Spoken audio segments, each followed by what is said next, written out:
नारी शक्ति का प्रतीक और जानी मानी हिंदी कवित्री सुमिता मिश्रा इस वक्त हमारे साथ मौजूद है। हाल ही में हरियाणा सरकार की ओर से इन्हें होम सेक्रेटरी बनाया गया।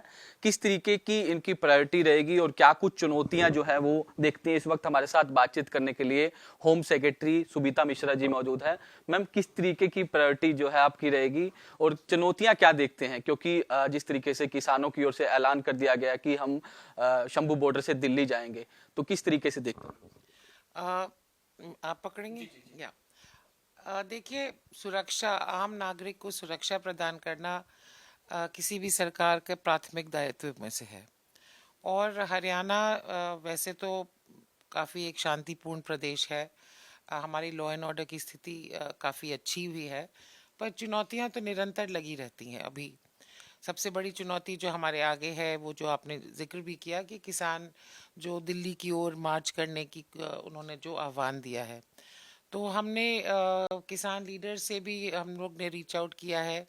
और हम यही अपील कर रहे हैं कि एक शांतिपूर्ण ढंग से एक सुप्रीम कोर्ट ने कमेटी भी बनाई है, उस कमेटी में भाग लें, जो भी अपनी बात रखनी है, अपना पक्ष रखना है, क्योंकि उस कमेटी की रिपोर्ट पर आगे नीति भी बनेगी।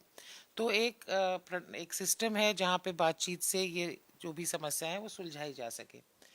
जहाँ तक हम एक बड़ी लॉ एंड ऑर्डर स्थिति की बात अगर सोचें, तो आधुनिक दौर में कई नई चुनौतियाँ भी हैं। फॉर एग्जांपल, साइबर क्राइम एक इतनी बड़ी चीज़ हो गई है। आप आए दिन पढ़ते हैं कि डिजिटल अरेस्ट हो गया, या कि करोड़ों रुपए लोगों के उन्होंने इस साइबर क्राइम के माध्यम से हड़प लिए। सो ये एक बहुत बड़ा चैलेंज है। और हम जो साइबर क्राइम यूनिट है प्रदेश में, हमारे हर ज़िले में एक साइबर क्राइम सेल है, एक साइबर क्राइम विंग है अब। तो उसको और स्ट्रेंथन करने की कोशिश रहेगी, क्योंकि ये अब एक ऐसी समस्या हो गई है कि ये हर एक आम नागरिक के पास या तो फ़ोन कॉल्स आ रहे हैं या ऐसे मैसेजेस आते हैं कि the dangers of cyber crime and cyber theft ये बहुत हाई हैं। साथ ही जो और भी इश्यूज हैं, कई जगह कुछ रिपोर्ट्स हैं कि कुछ गैंग्स एक्टिव हैं, वो भी थ्रेट कॉल्स दे रहे हैं। या हमेशा की तरह मेरी प्राथमिकता रहेगी कि महिलाओं और बच्चों की एक सेफ्टी हो, सुरक्षा हो, फ्रीडम हो। और जो crimes against women and children को ज़ीरो टॉलरेंस, उनको मैं पर्सनली उनको चाहूँगी कि हम जल्द से जल्द एक फास्ट ट्रैक मैनर में उनको डील करें। तो ये कुछ एक मोटी प्राथमिकताएं हैं, बड़ी बड़ी। एंड जो एक पुलिस में कई अच्छी पहल भी हुई हैं। 112 जो हेल्पलाइन है, उसकी भी हम मॉनिटरिंग करेंगे कि सो दैट कोई अगर सिटीजन रीच आउट कर रहा है तो उसकी समस्या को की सुनवाई हो और उस पर कार्रवाई हो। आपने जिक्र किया महिलाओं को सुरक्षा को लेकर, बच्चियों की सुरक्षा को लेकर, तो किस तरीके से कोई तैयार किया है कि किस तरीके से जो है जो मौजूदा जिस तरीके से डायल 112 का भी आपने जिक्र किया कि एक कॉल पर जो डायल 112 मौके पे पहुंच जाती है कॉलेजों के बाद, स्कूल्स के बाद, तो इसको और किस तरीके से ज़्यादा बेहतर किया जाए, इसको लेकर भी कोई आप मीटिंग जो है वो आने वाले दिनों में करने वाले हैं या फिर किस तरीके से? बिल्कुल करने वाले हैं, अभी तो चार्ज लिया है। तो बहुत सी चीज़ें जो हम कर रहे हैं उनको और बेहतर रूप से और सुचारू रूप से क्रियान्वित करेंगे, और नई पहल भी की जाएगी।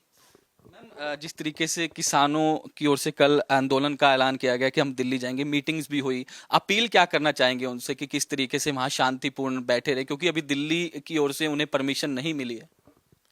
हाँ, दिल्ली ने अभी परमिशन नहीं दी है। और जैसा कि मैंने कहा कि सुप्रीम कोर्ट तक ये मामला गया है। सुप्रीम कोर्ट ने एक बड़ी उच्च स्तरीय कमेटी बनाई है, और उस कमेटी को ये काम दिया है कि वो किसानों से, किसान नेताओं से बातचीत करें, उनकी डिमांड्स को समझें, और उन डिमांड्स में से उनको किस प्रकार हम आगे ले जा सकते हैं, क्या उनमें से नीति, अगर नीति बनाने की कोई आवश्यकता है तो किस प्रकार से बना सकते हैं। और जहाँ तक हरियाणा की बात है, हरियाणा एकमात्र प्रदेश है पूरे देश में जहाँ पे सिर्फ खरीफ और गेहूँ, यानी मतलब जीरी और गेहूँ की ही खरीद नहीं की जा रही है प्रोक्योरमेंट पे, एमएसपी पर जितनी भी अन्य फसलें हैं, 15 और फसलें हैं, वो भी सरकार ने एक नीतिबद्ध तरीके से उनको भी एमएसपी पर प्रोक्योरमेंट कर रही है सरकार।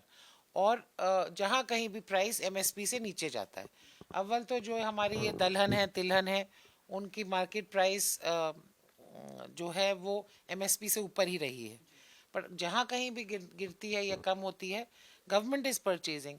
तो जो सबसे बड़ी मांग है वो ऑलरेडी हरियाणा में तो ऑलरेडी क्रियान्वित कर दी गई है, और वैसे भी ये चीज़ें बातचीत से ही सुलझाई जा सकती हैं, ना कि सड़कों पर। मैम, एक पुलिस डिपार्टमेंट में एक बड़ा मुद्दा ये है कि कर्मचारियों की कमी, लगातार जिस तरीके से इस तरीके की बातें भी सामने आती हैं, तो इसको लेकर भी कोई पहल की जाएगी कि जो शॉर्टेज है उसको ठीक किया जाए, ताकि जिस प्रकार से जो फोर्सेस की जरूरत है वो फिलहाल आज है नहीं मैम।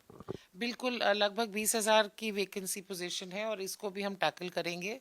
और क्योंकि ये प्रदेश की सुरक्षा की भी बात है, और साथ ही प्रदेश के युवा वर्ग के लिए एक उम्मीद की किरण होती है अगर पुलिस में रिक्रूटमेंट होती है, और अगर तो उसको हम एक बहुत फेयर और ट्रांसपेरेंट मैनर में रोल आउट करेंगे। आप एक आईएएस के साथ साथ एक हिंदी कवित्री भी हैं, हमने आपके एक्स पे सोशल मीडिया पर पोस्ट देखे। मैम, कितना चुनौती भरा हो जाता है एक मतलब घर को भी संभालना और कामकाज भी इस तरीके से देखना, एक किस तरीके से मैम हो जाता है? चुनौती तो होती है, और समय, सबसे बड़ा अभाव समय का ही होता है। तो मैं समझती हूँ कि सबसे बड़ी ट्रिक भी टाइम मैनेजमेंट भी है। तो आपको अपने दिन को एक बिल्कुल मिनट टू मिनट मैनेज करना पड़ता है, और वो फिर एक आदत भी बन जाती है, आपकी भी, आपके स्टाफ की भी, आपके लोग जो साथ में काम करते हैं उनकी भी, कि टाइम कम है तो उसकी 100% प्रोडक्टिविटी उसमें से निकालनी पड़ती है। चैलेंजेस नहीं रहेंगे क्योंकि आप हरियाणा के अंदर तमाम बड़ी पोस्टों पे रहे हैं, क्योंकि लंबा आपका ये जो करियर है, तो मतलब चैलेंजेस तो रहेंगे क्योंकि जो डिपार्टमेंट है चुनौतियों से भरा डिपार्टमेंट है, प्रदेश की सुरक्षा से जुड़ा मामला है। तो किस तरीके से मैम, मतलब आपने कोई देखा है कि किस तरीके से इसको चेंजेस करना और सुधार ज़्यादा से ज़्यादा इस डिपार्टमेंट के अंदर हो?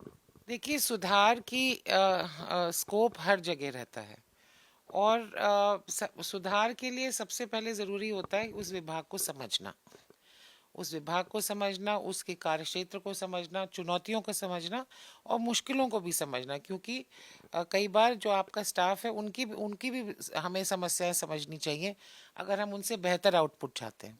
तो वो सब आकलन करके ही जो भी हम चेंजेस या इनोवेशंस करेंगे। एंड सबसे बड़ी बात जो मेरी हमेशा कोशिश रही है कि जो भी हम करें उसमें हम ये याद रखें कि हमें सिटीजन सर्विसेज प्रोवाइड करनी है।